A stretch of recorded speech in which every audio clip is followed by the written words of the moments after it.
My name is Marvin Ordono, and I was born here in 1989. I was born in Panorama City, and my parents, they came from the Philippines. My dad came first when he was around like 22. Right now he's like 68, I believe, going to be this year, so he's pretty old. My mom is in her late 50s as well, so I have pretty old parents. And I have old like siblings too, like my oldest brother, he's actually going to be 41 this year, so I mean it's a big age gap. And then my sister, 4 years younger than him, and then I have an older brother, and then it's me and then my little sister, so there's 5 of us total. So I'm part of the babies, fine. So I mean this is about my family where my dad wasn't the most vocal person, when it comes to like expressions, emotions, and stuff like that, where he would use grunts and nodding, slow, words and low tone. But I remember one of the words that he told me that really stuck to me was when I graduated high school, and he said, "I'm proud of you."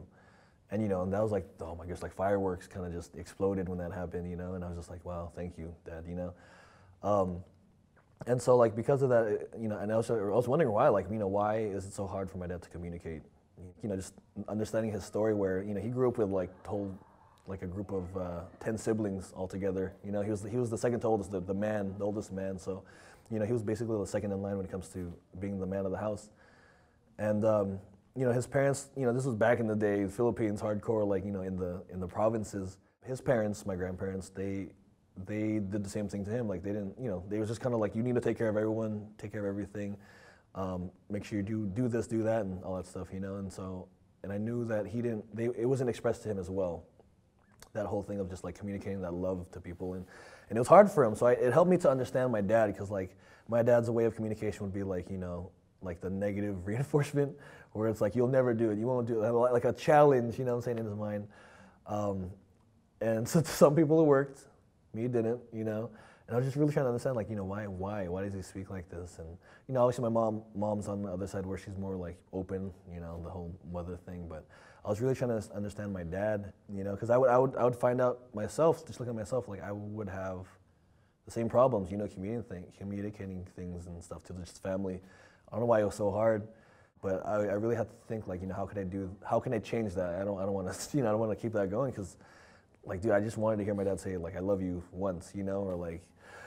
And so, like, I was thinking about that, and, this is when I was, like, going to church already. I knew about, the love of Jesus Christ and, just knowing what he did for me and him changing my life. And so, obviously, knowing about this, like, greater love that could change me, I was reading a verse in, reading the Bible, and there's a scripture in there that really changed my mindset on that. And if you do not love your brother who you can see, how can you love God who you cannot see? And then that just blew my mind, and I really just like, man, I'm telling people I love God and all this stuff, but I mean, I can't even say that to my dad, my sister, brother, and all that stuff. So I, the next day, I really set in my mind, I was like, okay, I need to like, I need to do this. I need to tell my dad this. I need to tell my dad, like, oh, I love you. And it was so awkward, because my dad's just like a rock. It's like telling I love you to a rock.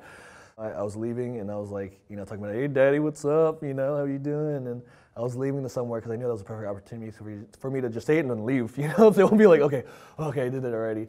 So I was saying, like, hey, Daddy, hey. I was like, and then it was so awkward where I had to like be joking about it, like, hey, love you, Daddy, and I left, But then it was cool because I knew my intention and motivation for that was to keep going and keep saying that, to where eventually it went from jokingly to really sincere, like, I love you, Daddy, kind of thing. And so I'm at that point now where I've done it so many times where, I could say, I love you, Daddy.